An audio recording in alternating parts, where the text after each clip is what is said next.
GNASS. Two degenerates, both sides of the border. John Santina, Alex Lacasse. The Great North American Sports Show. Welcome and hello.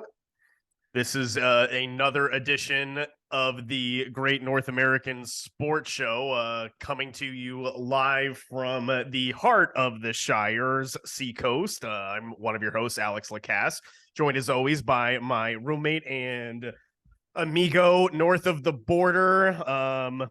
That's John Santina in Toronto, Ontario. John, how are you preparing for the worst week on the sports calendar as we come out of the Super Bowl and pick up the pieces from an NBA trade deadline? Oh my God, this has been one rough week because, Alex, you forgot to mention it was the abomination of the NHL All-Star game as well. Right, yeah, these 10-day breaks that encompass these All-Star games now, which is no one cares about the NBA or NHL All-Star game. Guys, nobody cares. You don't try when you play. I get that you get $1 million. It's cool. I'd love $1 million. Most people love $1 million. But if you play professional sports, you wouldn't, and you don't give a shit about the All-Star game anymore. This is how it is. Well, yeah, if you're in the NBA, if you're in the NBA All-Star game, you get the all the extracurriculars that come with it. And so I will say that the NBA does it right in that way. Like, they turned it into this big event. Like, all the players want to go. It makes it like this fun thing where they all want to show up. So it's good for the fans. It's good that all the players want to go. So it's good. I will say that the NBA does it right in that respect. That said, I think these new age of NBA players, once they get a taste of downtown Salt Lake City and the 4% the 4.2 beer watered down on the taps and the dispensers that only literally dispense 1 ounce of liquor, I think they'll have enough of Salt Lake City. Oh, and for those of you who don't know, the reason that we have such a break in all of our sports is because we had a Rihanna concert this Sunday. Yes, she certainly wasn't lip syncing, John. That's for sure. I think the most shocking thing about that was the pregnancy announcement, my friend. I think it only took most viewers a mere matter of seconds to realize that was the special guest who would be joining her. Right. But we will, as we just mentioned, recap the big game that happened. One of the highest scoring Super Bowls and most exciting games of the big games in recent memory.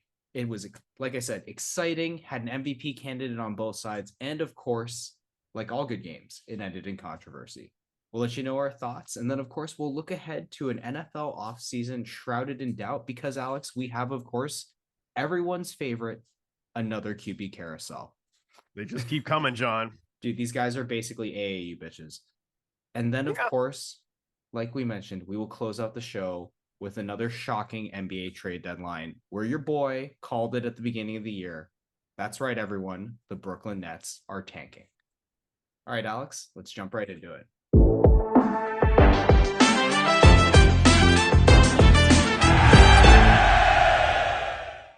We had the big game on Sunday. I mean, what are your initial thoughts just after watching that Super Bowl? I think Patrick Mahomes, first and foremost, the way he played in the second half, he made his claim that he is the unquestioned best quarterback in the NFL right now. And everybody's fighting for second at this point. The way the Chiefs played in the first half, the Eagles completely dictated pace. They controlled the ball. Chiefs kept it. They're only down 10 points at the half, and you still felt like you hadn't seen the best of the Chiefs yet. Sure enough, they come out, they get the ball at halftime, boom, surgical, score the touchdown, and you're like, all right, now this is a game, and let's see if the Eagles can hang on here, because I think the one thing that we overlooked, and John, we talked about this on this show, that the Eagles, they hadn't played anyone like Patrick Mahomes at quarterback all season, and Jalen Hurts, the stat came out that he had only thrown 22 passes with the Eagles trailing in second half of in football games this season. And I really think that came back and reared its head for the Eagles because they weren't ready to meet the moment for the second half of the game. That said, I would have liked to see them get the ball with time for a real possession and not had that holding call made, because now This is 2 straight playoff games where the Chiefs have benefited from a Questionable at best call. questionable at best call that essentially iced the game. That's true. And I mean, let's call it as it is in this game. In the first half, the Chiefs looked, I wouldn't say flat, but they were definitely struggling against the Eagles. Like if it wasn't for that Jalen Hurts fumble, quite frankly, the Eagles. We're talking about a different football game for sure. Exactly. And the Eagles could have run away with that. They felt like they were in full control and in the driver's seat of that game. And seeing Mahomes wince at the end of the half when he got taken, it wasn't a sack, but he got taken down. They grabbed that injured ankle. It was definitely a little bit nerve-wracking if you're a Chiefs fan, to say the least. But we saw him come out, we saw him battle, and I mean, you hit it right on the head, Alex. Surgical precision, and what a game plan by Andy Reid, scoring on every single possession of the second half. I mean, no, it was a masterclass of offensive game calling for sure. Absolutely brilliant. And we saw Nick Sirianni just not be able to match it. And to your point, Jalen Hurts put in quite a shift despite being down and passing. I mean, I think he had 300 yards passing, 3 rushing touchdowns. He's one of the only QBs, I think, ever to have multiple games like that. And so, I mean, first off, shout out to him despite. Oh, no, he played an excellent game. He wasn't the reasons why the Eagles lost. That's for sure. I think. Yeah, no, I agree. I think he had a case to win MVP despite them losing that game, too. I mean, I thought he was the best player overall in the game, but I mean, that being said, just what, like you pointed out, what a gutty effort by Patrick Mahomes and the Chiefs. And I mean, when you win, you go in, man, you got to celebrate. Yes. And I think for the Eagles, and a lot was made about the turf, these guys sliding around and not having a good grip. And I really think that did affect the Eagles pass rush here, because Patrick Mahomes stayed upright the entire game when you knew the heat was going to be on him, especially trying to come back from this injury. And the Eagles never got home. And I mean, it's, you know, if I'm an Eagles fan making this, is talking about this, like it's a loser excuse, and, you know, make sure you have the right cleats, which, I mean, you saw all the different cleats on the sidelines and all the shots during the game. You know, these equipment managers trying to figure out, like, you know, the right, you know, the right spike length. But it's just the way the Chiefs neutralized the Eagles pass rush. I think that was the key to this game, and that's what allowed the Chiefs to make this big second half comeback. Also, shout out to the Chiefs O-line at the parade today wearing the 0 sacks t-shirts. Fantastic. Just excellent trolling by the Chiefs right there. But I mean, like you said, Alex, this was a record-breaking line. They couldn't get any pressure on Patrick Mahomes. And because, I mean, they couldn't get pressure, especially in the second half, we saw the Chiefs pick them apart. And it even came down to it in that last call. I mean, Alex, let's just dive right into the controversy. The last call of the game, the holding on James Bradbury. How you feeling about that one? I don't think it was a penalty at all. Like that Neither is do not, I. That's I didn't, when I saw it happen in real, like, I was like, he might have like had his hand on him, but he didn't like turn him at the line. And I thought also defensive, like, unless the defensive holding has changed, I thought you had 5 yards beyond the line of scrimmage to put your hands on the guy. And like, to Bradbury's credit, and like, maybe he was just like wanted to get, cut the head off the snake and just, take the question after the game, like, yeah, I held him. All right. Like that really, that really neuters the reporters asking the question, but like, yeah, I held him. Like, all right, like, you got your answer. You don't want to talk to me about anything else. So he definitely just wanted to get in front of that one, man. Like that is not that's the kind of call that in a regular game, I feel like that barely gets called. And I feel like even now they shouldn't have, like, given what was on the line, they should have let that one go. And right, and because there's no guarantee the Eagles, with what, a minute 15 seconds or so to go on a drive to go kick that field goal, there's no guarantee the Eagles do that at that point in the game. So you're also making the kick, granted it wasn't much more difficult, but you're also making the kick more difficult for Harrison Butker, who had missed a few kicks this year, and he's also, keep in mind, and he missed it off the upright earlier in the game. Missed it off the upright earlier in the game, and what I was about to say, and missed time, not just field goals, missed time this year because of an injury. So you don't know if that's a lingering injury. Any more distance added to any field goal could potentially put more stress on that situation. So there's a lot of things on the line there, and I really thought they would have let that one go. But right, I'm not saying that the Chiefs are very, very worthy Super Bowl champions. Oh, absolutely. It's just this is no to see the disrespect game to them. to see the game end like that with the Eagles having 8 seconds to pull off a miracle. Like, it shouldn't have come to that. You also, like, to that point, like, Alex, it was a 38-35 game. Like, that is not how you like in a game that's 38-35. It should not, the final 15 yards gained should not be a penalty. Like, these guys can score fucking points, dude. Like, Right. we don't need like a wild penalty like that. I mean, but either way, I mean, well, I mean, that we, penalty handed the Chiefs the game. But what I was gonna say is, I think what we need is more accountability on the refs, like something, whether it's like a 2-minute report or just calling these guys out at the end of the game, because like you said, 2 straight playoff games ending that way. Well, you bring up an interesting point, John, because there is some uncertainty to how to in terms of the procedure of how these penalties are called, because there's at least the crew chief of the main official. He's talking with New York while these penalties are being decided. So that suggests that there's also someone in New York in their ear. Maybe if there's a flag thrown, and then not that this happened in the Super Bowl, but you see instances where the refs pick up the flag. You'd have to think that there's someone yelling in the refs' ear, like, guys, like, there's really nothing here. Like, we're probably best picking this one up.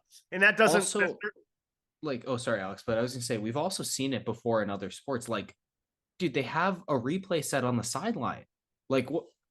Guys, right. Well, what's the point of that now? That just seems like more theater at this point. Exactly. So I think the NFL really needs to tighten up and make it very public.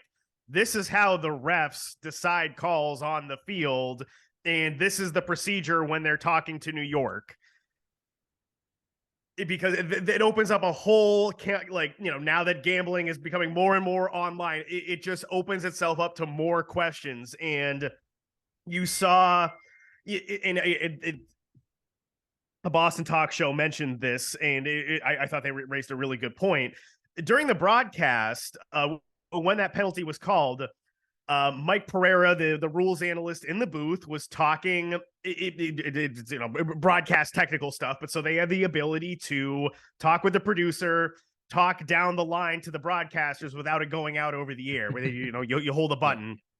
So Pereira was Pereira was talking to the producer, and he was talking to the other broadcasters, and he said, like, guys, this is going to be defensive holding. The Chiefs are going to have a first down here. But in real time, Greg Olsen, he's responding to Mike Pereira on air, and he says, yeah, Mike, I understand that they're throwing the flag and they're taught to throw the flag here, but that's just like, you can't throw the flag in this situation. Like, I don't like that. And I think Pereira got upset because I think these rules analysts, like, they're also talking to referees in New York in the room and be like, here's how we see it, and here's how this is going to be called. So the referees that are now on the broadcast, or the former referees, I'm sorry, I'm blowing up here, I'm super popular. But these referees that are now rules analysts on the broadcast, they're there almost to take flack for the refs and be like, oh no, they got this one right, guys, like, here's why. And nope, they're actually just talking, they're getting the information straight from New York, and they don't really have a real opinion on it. And you also have to remember, the job of a rules analyst is to not take context into that play. Their job is to call it by the letter of the law. And that's going to sound like a really shitty argument for this, but the fact that means that they add nothing. They're just like, oh, yep, they always make the right call. But that's my point, is like they're there just to basically validate in the event that the ref says this or says that. Like, they're not actually going to interject their opinion in this game and call it differently. And the fact of the matter is, this call was just and why I'm saying that is because the only way that this is a penalty is that if you look at it by the letter of the law and you're like, well, there was technically a jersey tug there, but it didn't even impede his motion. Yeah, I thought, it goes, we haven't even talked about this. I thought the pass was uncatchable whether or not he held the guy. And I don't think that got factored in at all. Thank you. And keep in mind, I'm the biggest Patrick Mahomes tire pumper. I've been betting on this fucking guy since last September. But the point being is, I agree with you. There was nothing there. Okay, so he did this. guys, Juju's 220 pounds. Like that's not enough to hold him up. Like you're gonna have to show me that impeded his motion. And again, Alex, you brought it up too. 5 yards. 5 yards. He's good. It's just, to me, that was a very, I don't very know. soft I don't know when call. that penalty changed. Like I don't know when that changed, and when now it's like, well, if there's a certain kind of hold on the line of scrimmage, now that makes it defensive holding. You just keep blowing And up. like I said, the only thing I could maybe see is if it was a blatant, like he's pulling the guy's jersey. Like, guys, this was like a little tug that barely impeded his motion, if at all.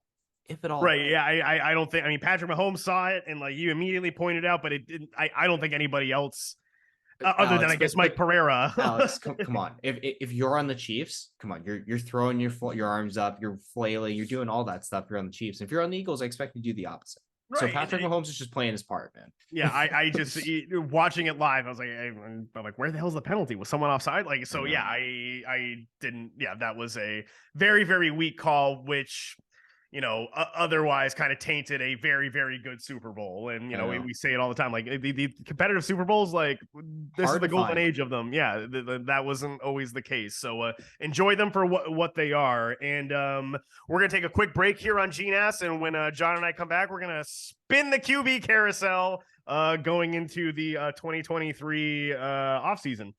Doesn't that make you love Aaron Rodgers? We're back. And we're back. I mean, we got too into it with the call. We didn't even get to talk about the most beautiful moment of the Super Bowl, which was the Kelsey brothers rejoicing after the game. Gotta love those family moments. Oh God, please. But like I said, we're gonna dive right into the QB carousel, Alex, because your favorite player of all time is at the center of attention once again. Alex, Aaron Rodgers could be on the move. Right. I mean, he could literally have the exact same career trajectory as Brett Favre. Go to the Jets, sexually harass the female staffers there. This is exactly shaping up for like Brett Favre. And then Brett Favre Part 2, Electric Boogaloo. And then once Kirk Cousins has run his course, finish his career back in the NFC North. Yeah, exactly. Or he'll end up at the Lions. It'd be like an ultimate troll move. Oh my God. No. If he went to the Bears. Oh yeah, that too. That would be the move. But I feel like the Lions are just like so pathetic. Like that would be just like so funny if Aaron Rodgers ended up there too. Either or. I won't be picky. Anyone but the Packers, because it finally does sound like we are going to have a conclusion to the Aaron Rodgers saga in Green Bay. I mean, he keeps playing this whole will he won't he game, but come on. It's right, and you have to see what you have in Jordan Love, who you took in the first round, and like the kid's only been working his ass off to like be prepared for this position. So like just like Aaron Rodgers was, like you're the Packers, you make this decision, you get out ahead of this, and so if your quarterback's going to turn into a Branch Davidian, this is your contingency. You drafted a first round quarterback, so let him go. Let Jordan Love go. Aaron Rodgers go. No, I mean, we'll let him go. Oh, let him go off and be your starter. Yeah. But point being too is there's going to be a number of teams looking for QBs this offseason. I mean, Lamar Jackson's contract's up. I don't expect him to go anywhere because I fully expect Baltimore is going to use the franchise tag. Worst case, they're going to franchise him. Exactly, but which will make him so happy. Oh my God, that one's going to end poorly too. But we do have an official first free agent QB as Derek Carr was released. Not bad. Yeah, after no one wanted to trade for him. I mean, I get why would you trade for him if he's going to be a free agent? Right, because I think they were just calling the Raiders bluff that they weren't going to let that $40 million get fully guaranteed. So I think, like we said, that Aaron Rodgers is probably leaving Green Bay. I don't think this is going to be remotely settled until Aaron Rodgers ends up in his final destination. And supposedly Woody Johnson and the Jets are very, very, very horny for one Aaron Rodgers. And this might be just one thing that Woody Johnson, through his sheer will, just makes happen because they've been so irrelevant for so long. They're so QB starved. Like these guys have been throwing darts at a board for years, and like they're so desperate, dude. Like we've seen them try everything at this point. Like they've even gone down the Le'Veon Bell road, which, I mean, come on. Anyone would know that getting a 30-year-old running back is not the way to go. Right. Like, Trust me, there's a dumb enough team to trade a lot of picks for Aaron Rodgers, just as there will be a dumb enough team that ponies up the money for Derek Carr. And if the Giants don't pony up for Daniel Jones, there will be a team that ponies up for him too. So, John, Alex, if Daniel Jones is not going to be the starter in New York next year, who do you want them to grab off the carousel? ooh, that's a tough one. So I have a very weird feeling with Daniel Jones. And what I mean by that is I think he's a solid dual threat game manager, but I don't want him to get a long-term contract. And I think that's where this is trending because I think you use the franchise tag on Saquon Barkley, or I think they will use the franchise tag on Saquon Barkley. I don't think they should. But that being said, I would prefer that they move on from Daniel Jones. In a perfect world, Big Blue is the landing spot for Aaron Rodgers. And I will tell you why. Because Brian Daboll is fantastic with quarterbacks that aren't good at reading playbooks and have big arms. But he's actually like a real football coach. And I think if we learned anything from Rodgers' time being coached by one Nathaniel Hackett, he doesn't really care about the actual coaching aspect of what his coach does, of his coach's job description. Alex, we just need someone to draw up the plays. Aaron's got a big enough arm to make it happen. That's all that we need. And to be honest, I don't think the Giants are going to get him. Like, I really do think this ends with a Daniel Jones, like, bridge deal. Yeah, like 5 years, 200 something $million. Not even. Yeah, you'd look like 2-3 if you want a bridge deal. No, I think 5 years. That's the length of a rookie. That's the length of a rookie. No, I think he's gonna get a legit contract that isn't fully guaranteed. I think that's what's gonna happen. Oh yeah, that's true. These contracts, yeah, as we say, they're not worth the napkin that they're printed on. But point being is they're going to be in the market for a starter too. Alex, let's look at maybe some of the other free agents that aren't QBs though. Is there anyone that catches your eye immediately that could either be a free agent, actually, or I should say on the move? Because there's one in particular that I think you would be interested in. So there's talk that the 49ers may, or Deebo Samuel might be a cap casualty for the 49ers. And supposedly the Patriots, they want to go big game hunting for a receiver, which I don't know. Last year when they went hunting for a receiver, that was Devontae. Yeah, it didn't go so good. That was Devontae Parker. And like, he's a oft injured number 2 receiver on a mediocre football team like the Patriots are. So yeah, he's exactly doing what his profile is in the NFL. So Deebo Samuel had a slightly down year, so maybe the 49ers a little soured on him. But in terms of that, like I haven't really dove in that much into the NFL offseason. I think after the dust settles with Aaron Rodgers, then you'll kind of just see this, Derek Carr is going to go, and then it'll fall from there. And so I think the Saints are probably going to be big players for a quarterback at this point. I'm not sure if Dennis Allen was still in Oakland, like when they drafted Carr. Maybe there's some relationship there, but I think maybe that might be a good landing spot for Carr. How about you? Well, for QBs, I think Derek Carr's a bit of a tough one. Like, I think to your point, I think a team's going to get really horny for Aaron Rodgers, like the Jets. And I think that whoever loses out on Aaron Rodgers is probably going to be in on Derek Carr. So your point, like, I think the Saints are a great landing spot for him. I'm trying to think, like, I think the Giants would be a great spot for Derek Carr. But like I was saying, I don't think that they're going to move on from Daniel Jones. Would you want Derek Carr? I personally wouldn't mind him if it's over Daniel Jones. Yeah, I'd take Derek Carr over Mac Jones. Yeah, that's why I like it. Any of those teams that are looking to potentially go for like a stopgap type player at the quarterback position, but like even Tampa Bay, I could see them now that Tom Brady's technically. Well, you drafted Kyle Trask in the second round? Yeah, but if you can add Derek Carr for no assets, like why not? And just have him sort of Or are they gonna have Blaine Gabba Gabbert exactly. Pull off a Geno Smith and like have a career resurrection like at age 31 or something? Exactly. Yeah. So game managing his way to victory. But I think like a good veteran leader for Trask would be nice too for a team like Tampa Bay. And also like why I'm mentioning these teams too, NFC South, very, very weak division right now. So yeah, right. So I mean maybe for Tampa and you have some runway, like see what you got in Trask. But the player that I actually have circled this offseason, because I think a lot of the QBs aside from Aaron Rodgers are gonna be overhyped and not end up moving. Obviously, we know Derek Carr is gonna find a new home. The player that I have circled though, DeAndre Hopkins. I think the Cardinals are at a crossroads right now. I Oh, think they're definitely going to Alex, trade him. yep, and we've called it for years. This Cardinals team is not good. They're front runners, man. They're posers. And I think they're headed to a crossroads where we could see a number of the Cardinals players headed out the door, starting with DeAndre Hopkins. And Alex, you brought up the Patriots. I know Mac Jones isn't the best QB around, under your opinion, but he could do a lot better with a big receiver who likes to catch the ball. Yeah, like I said, if I would rather see the Patriots expand. It's not their MO. They just don't go out and get these guys. The only reason why they brought in Randy Moss is because Randy Moss, everybody thought his career was over after, two or three terrible years in Oakland. But yeah, they typically don't bring these guys in. And so I don't really have my hopes high. I mean, I take anything really like that. That's how desperate I think Patriots fans are. But Bill O'Brien and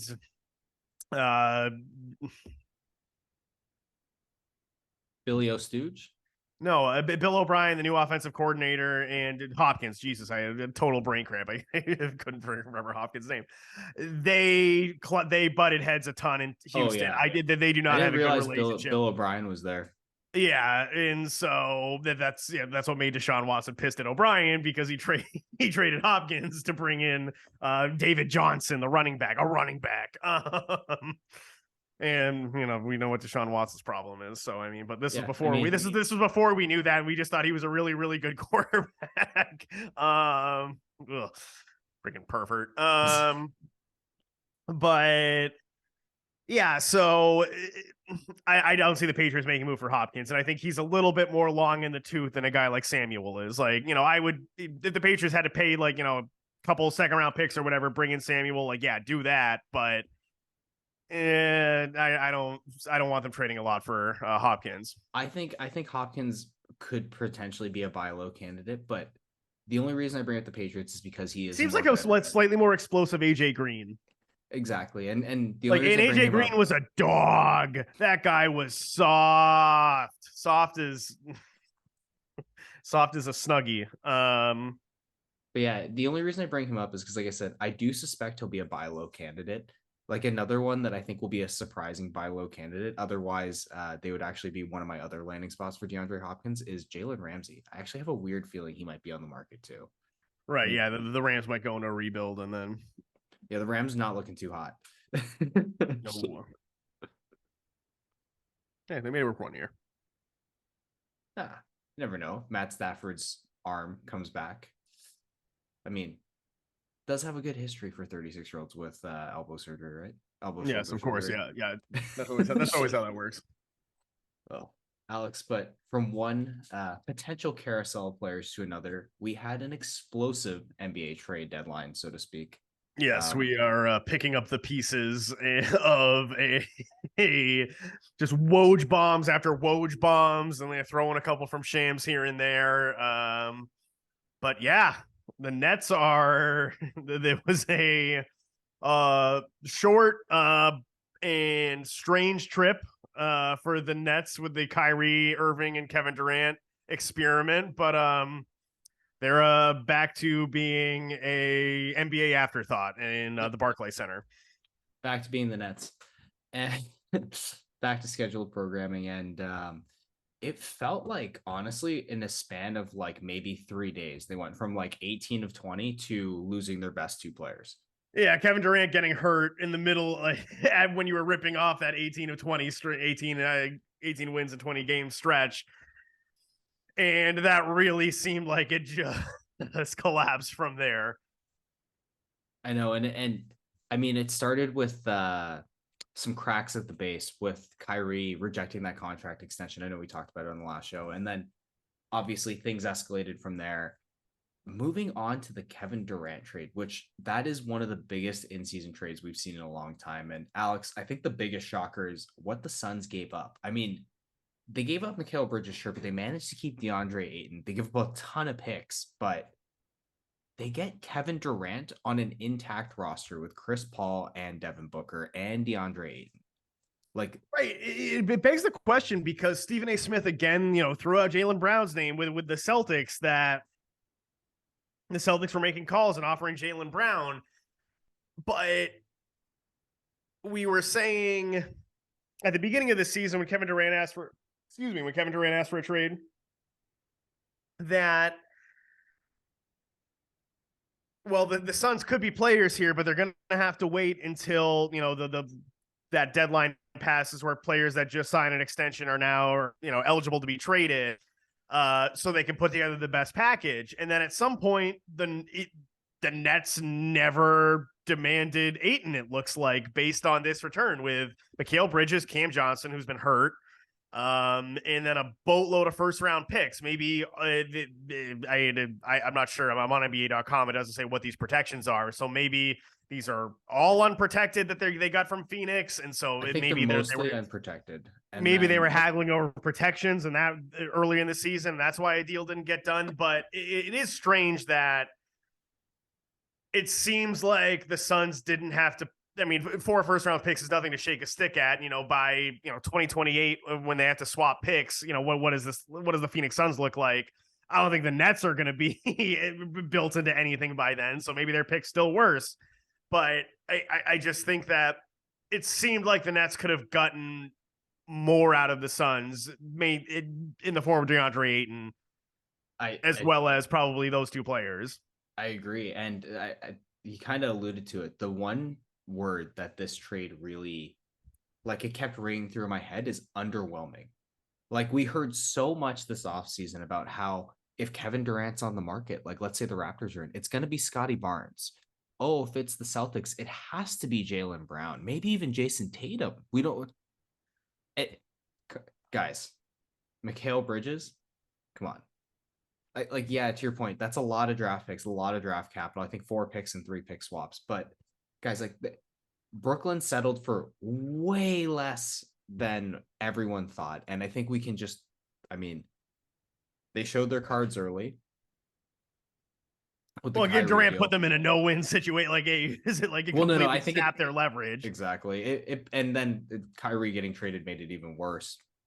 But the point being is, I think this was overblown by, for example, all the reports like ESPN and all those places thinking that, the Nets could even demand this much for a player who, like I said, took all their leverage away by demanding a trade. And that's what, even though this seems like, because the reality of the situation would indicate that KD would get less, like I said, just, it feels so underwhelming. That's it. But Alex, what is the outlook now, I guess, for all these teams? So right. So yeah, because I was going to bring up, the other, this was a 4-team deal, and so the Bucks got Jay Crowder, who hasn't played a game for the Suns this season because he wanted out at the beginning of starting from the beginning of the season as well. And what I guess we were talking off air, but before we started recording, Jordan Nwora on the Bucks bench, he struck me as their, lone, kind of combo forward guy that could create his own shot. So they must really like Marchand Beauchamp. And I don't know if he's ready to take, any minutes in the playoffs. Nwora's at least been in the system for a couple of years. So him getting moved was a little surprising in this trade. That the Bucks would kind of clear all that roster spot for just Jay Crowder. So it's a strange trade. It really was. Yeah, everything about it was a little bit weird. Well, not for the Suns. The Suns are going for it. I was gonna say not the Suns' perspective. From everybody else. Like I said, it just felt very underwhelming. Unless you were the Suns, then if you're Devin Booker, Chris Paul, DeAndre Ayton, you're doing fucking high fives right now. But Alex, let's look at the outlook for the rest of the Western Conference. So we know that the Phoenix Suns are going to be a big contender after this move. Were there any other teams that made, I'd say, a move that caught your eye? Because I have a feeling there's going to be one. So honestly, we've bagged on them all season, but for the Lakers to come out of this trade deadline with D'Angelo Russell, Mo Bamba, and Russell Westbrook, you ship out Russell Westbrook and Pat Beverly, and I don't think they gave up one of their first round picks for this entire deadline. They didn't have to give up both to get that done. So in my book, that's a huge win for the Lakers, which is also why the hell is the league doing the Lakers any favors at this point? It's really bothersome that people really want to help them out. It really is, because no one else seems to get this, but I mean, if you're the Lakers, just take it at face value, man, and be happy. I mean, you finally got, well, not finally, but it feels like you got a point guard that fits the system now. Mo Bamba's no slouch either. Yeah, let's hope the trappings of Hollywood don't trip up D'Angelo Russell this time, and he learns, and hopefully he learns that mum's the word in in the clubhouse. I know, but he's also gonna have to put up with GM LeBron James this time, Alex. GM and coach LeBron James. Well, if Kobe Bryant didn't struggle, D'Angelo Russell, do we think LeBron James has the intestinal fortitude to choke him out? I mean, I think this is another ticking time bomb, but while it lasts, it's going to be fun because these guys are Showtime-esque. Like, they like to put up the highlights, so that's always good. But I mean, the good news is when the Lakers eventually implode, because this move will implode. To your point, like, D'Angelo Russell hasn't been a player that's dealt with spotlights well anywhere he's been, and I don't think it's going to get any better next to AD and LeBron James.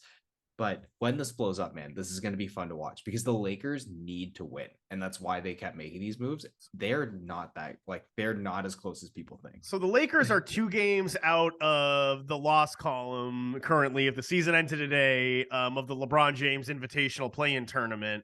And the team ahead of them is the Trailblazers. The Trailblazers, they take flyers on Cam Reddish and another career underachiever in Kevin Knox, I think, right? Kevin Knox. Yeah, okay, Kevin Knox. So it looks like the Trailblazers are all systems go on tank mode. So you have to figure that they're going to fall out of that 12 spot.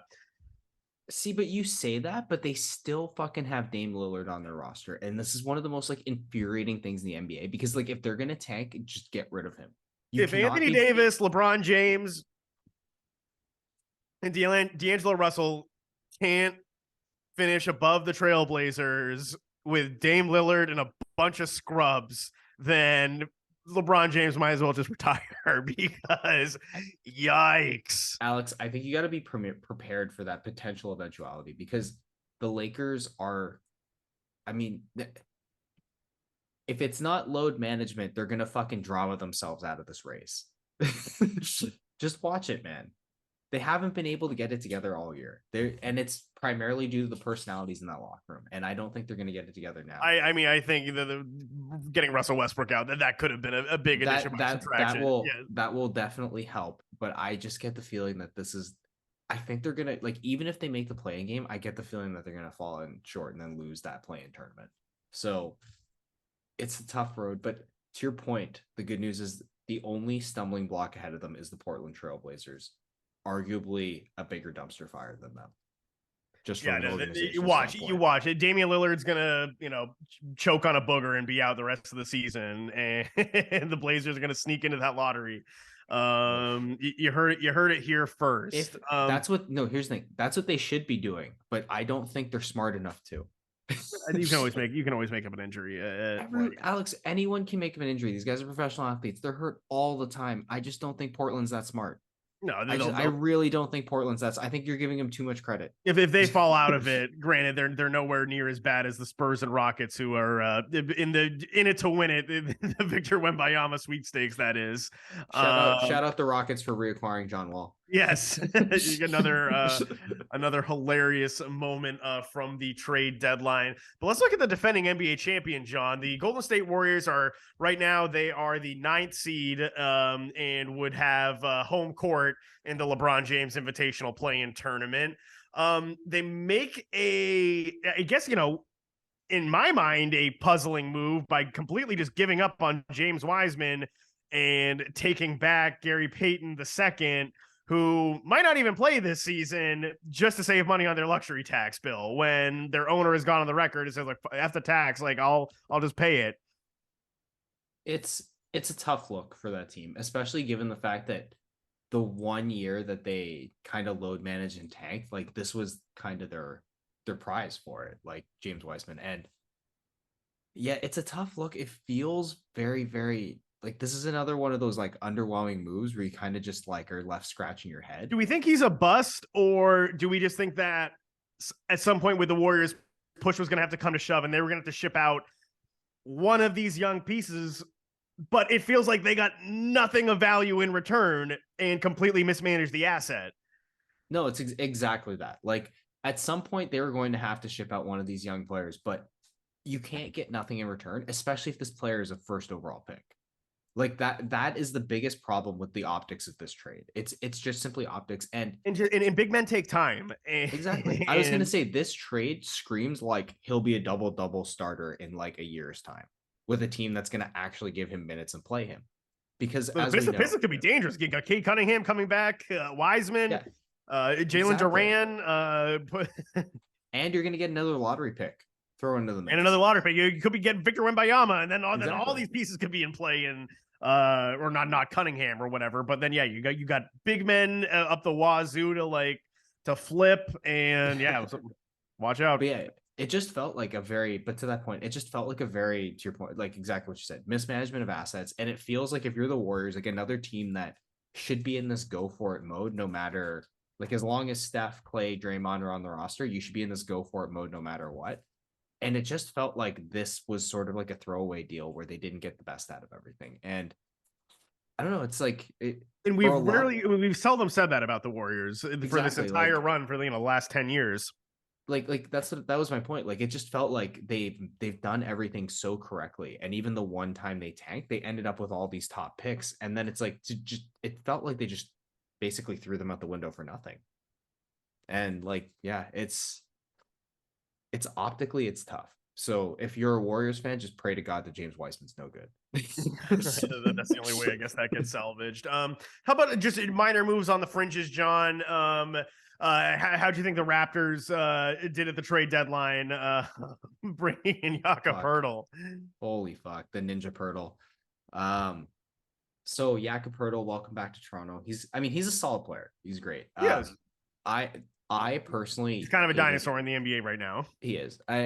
That's fair. And I hated the Raptors deadline. I thought they needed to do everything possible to ship out Fred VanVleet, ship out Gary Trent, and especially given the rumors that were floating around, take whatever the fuck trade was on the table for OG Anunoby that they were being offered 3 or 4 first-round picks.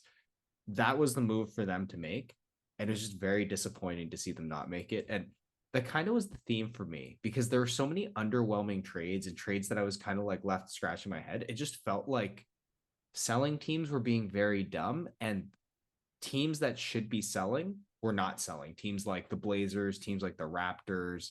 I mean, you can argue the Knicks to a degree are in this. No, the Blazers been big on Kevin Knox and Cam Reddish, dude. Exactly. And it just felt like one of those deadlines for me. But Alex, what about you? Did any moves catch your eye? I know that the boys in green got the big man you've been asking for, Mike Muscala.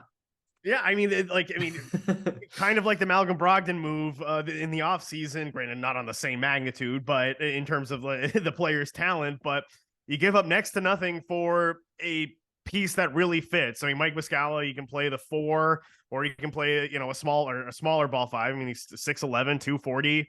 He's not a great defender, but he shoots the 3, and that's what this offense is all about. And so the ball movement. So I thought that was an under the radar move, and the Celtics do have one open roster spot still, and I'd like to believe that every year with the Celtics, since they've gotten good again in the Brad Stevens era, there's like, the buyout market. Watch out for the buyout market. They'll be able to get someone on the buyout market. No one ever comes to Boston on the buyout market. They go to the Lakers. They go to the Heat. They go to any team in a remotely warm place that's good.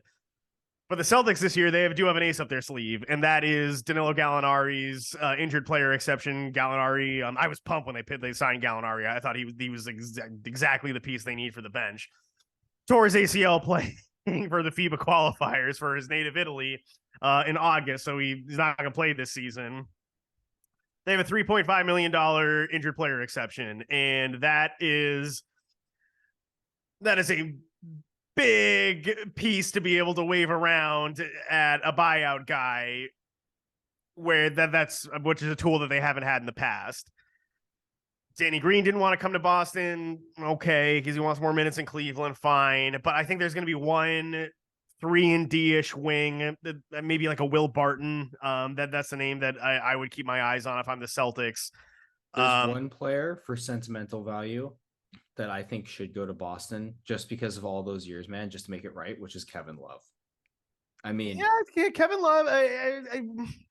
He's kind of redundant with Blake. He's kind of redundant with Blake Griffin, though. Well, here's what I was going to say. I don't think that Kevin Love's a warm weather guy, I think, when he ultimately hits the market. But if he could sign in Boston, I think it'd just be like nice having him on the roster.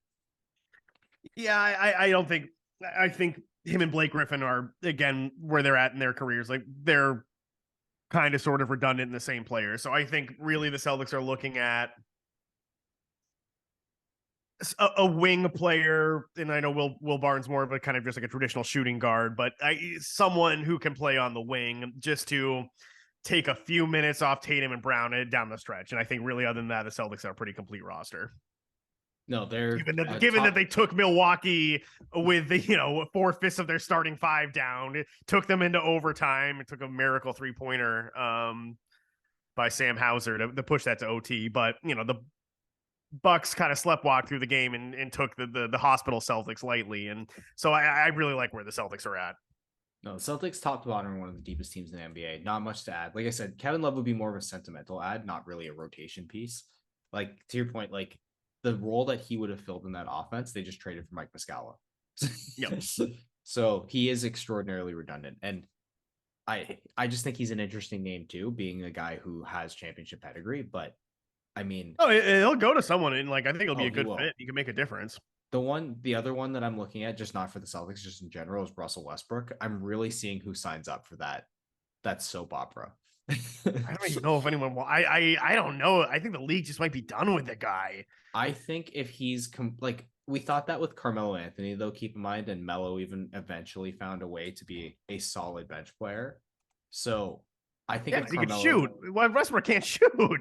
Yeah, but like, I'd like to think that Russ is a talented enough player that he could figure out how to do that eventually, or at least like be willing to work on it. Yeah, but like, Alex, you can learn a skill like that relatively easily, given the fact that he's a superstar at the sport. Like, and I shouldn't say relatively easily because maybe he has a deficiency in his game, but I think it's something he could pick up. I'm not signing Russell Westbrook off the street, Alex, to be my spot-up shooter. That's what I'm saying. Alex, is he willing to do it is a different question. I think he could. I just don't think he's willing to accept that. Like, because he's Russell Westbrook.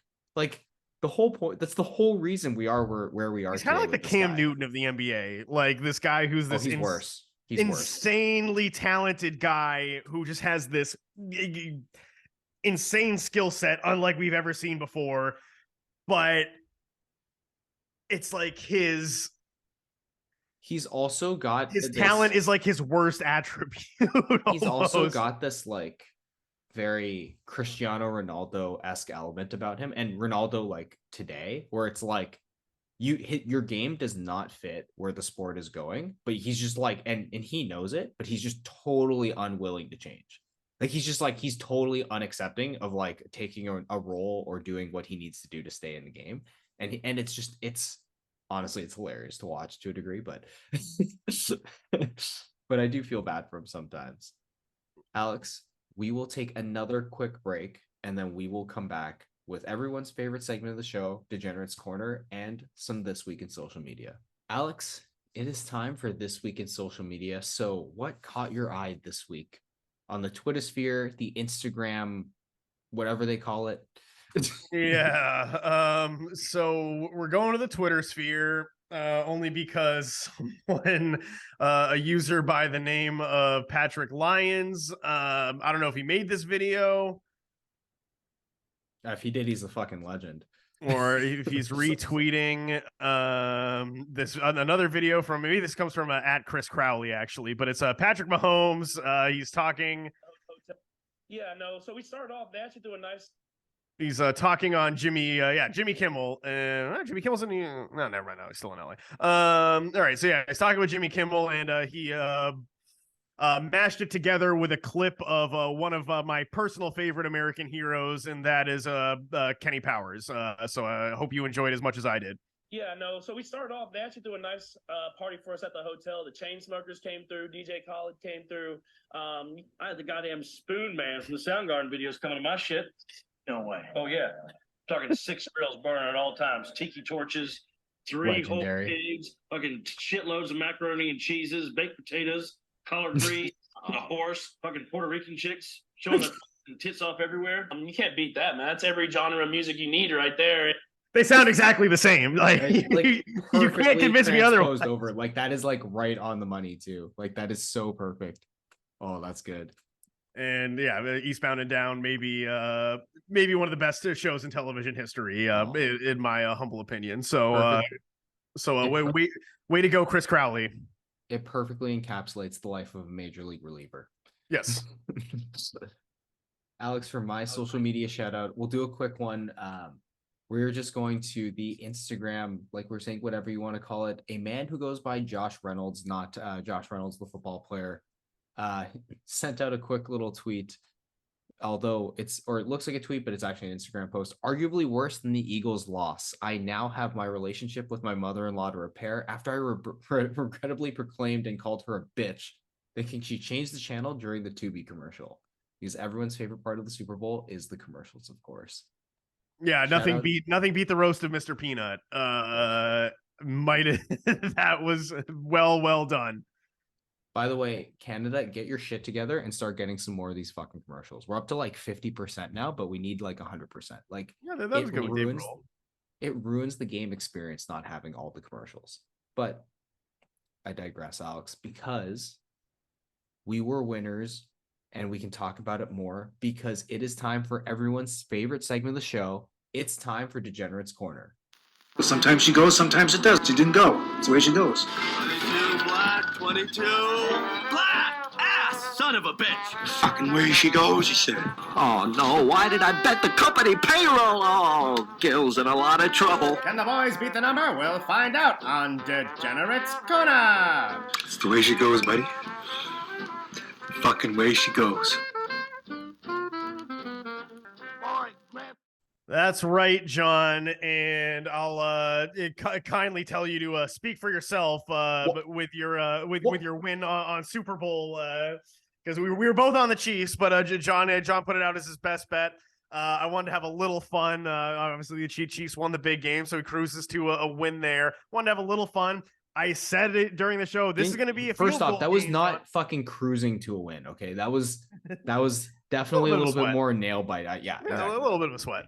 But I said on the show, John, this is going to be a field goal game. I just have this feeling, tight spread.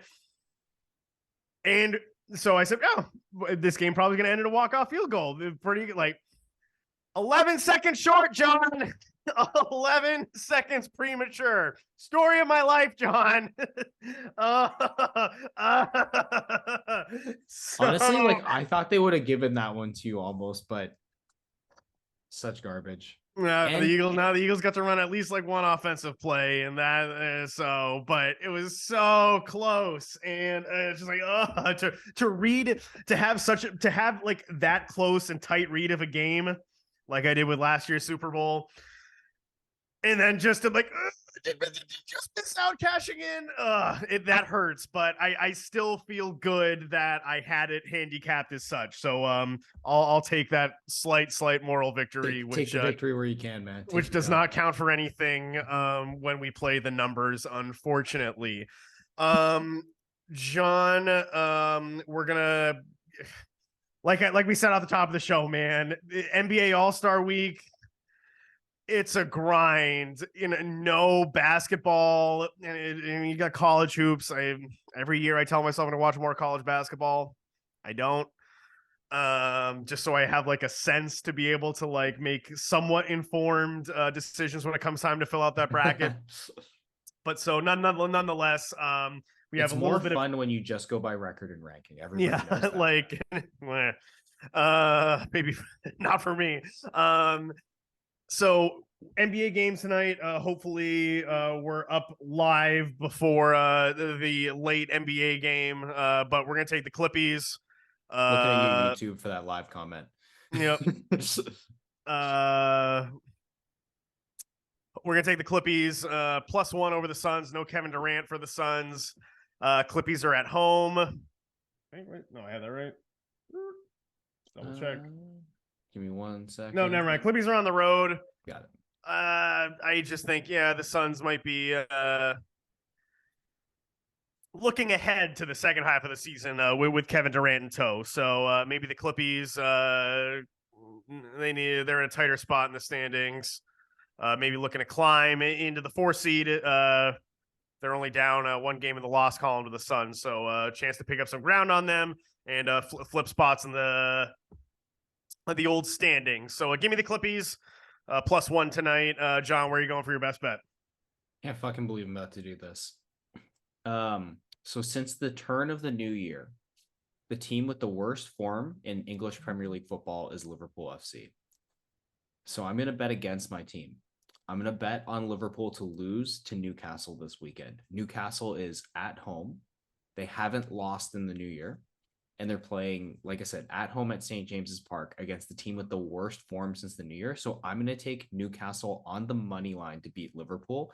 Keep in mind, Liverpool also took points off of Newcastle last minute there for a little extra bulletin board material for the home team this time. So I think Liverpool is going to lose this game. They've been in brutal form all season despite needing a win. And Newcastle, like I said, is looking to make their first European appearance since I think the Alan Shearer era. So I think Newcastle wins this game. I'm taking them on the money line at +150. Oh, that hurt to say. Ooh boy. Well, we'll talk about the other Fenway Sports Group property in generous corners to come, I'm sure. One of us may have taken a ticket on the Red Sox season total under. The that total's out. May play prominently in this segment as the baseball season goes along, because otherwise I will not be betting on baseball. But what's the preseason total? The Red Sox win total. We are going under 77.5 because. So, let's mark it right now, folks. Feb 16th, the win total right now 77.5 for the Red Sox. So what is it? That'd be technically 4 games under 500.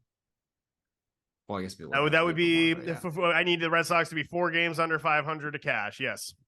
Okay, there we go, boys.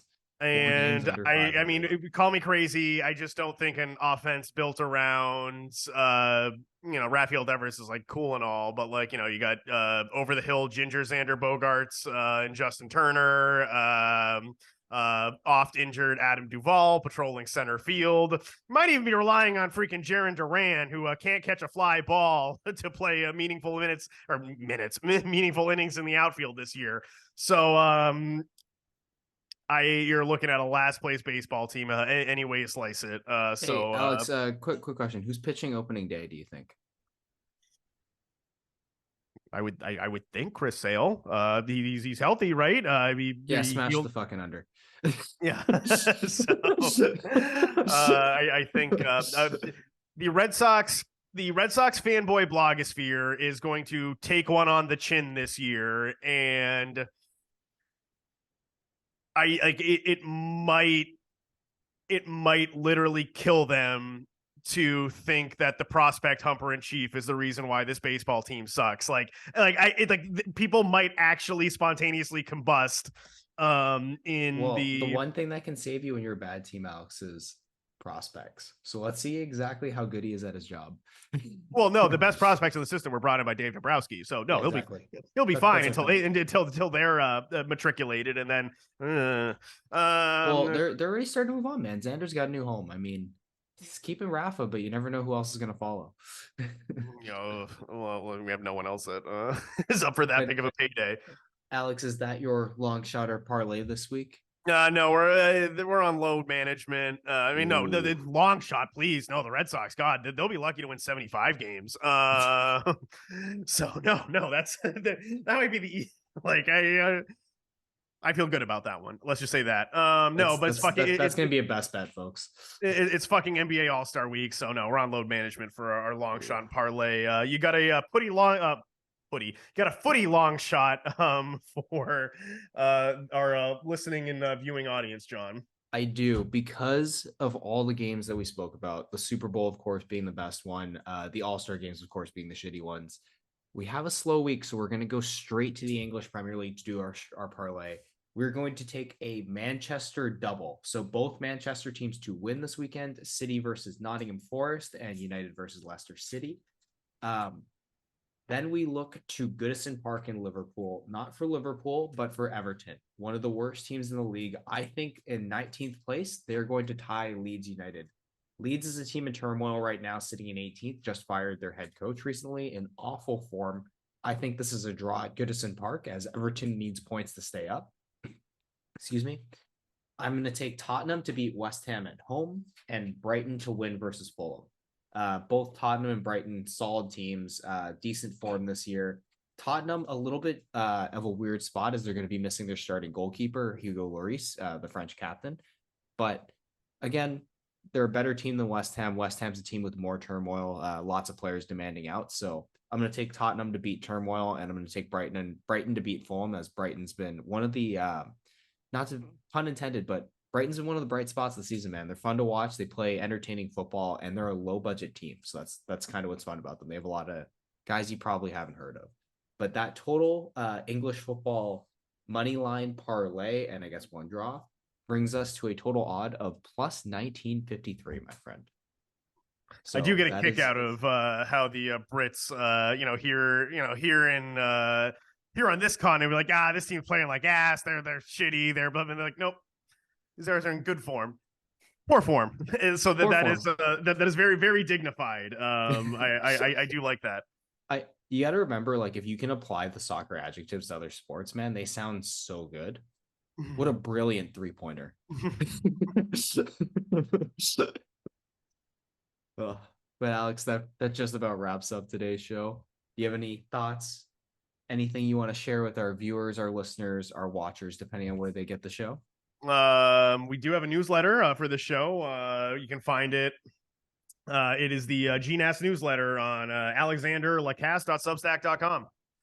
And you can also find it in our link tree if you want to get to it quickly. Like, subscribe, hit the bell. And of course, thanks for watching. Thanks for listening. And we'll see you guys next week. Peace out.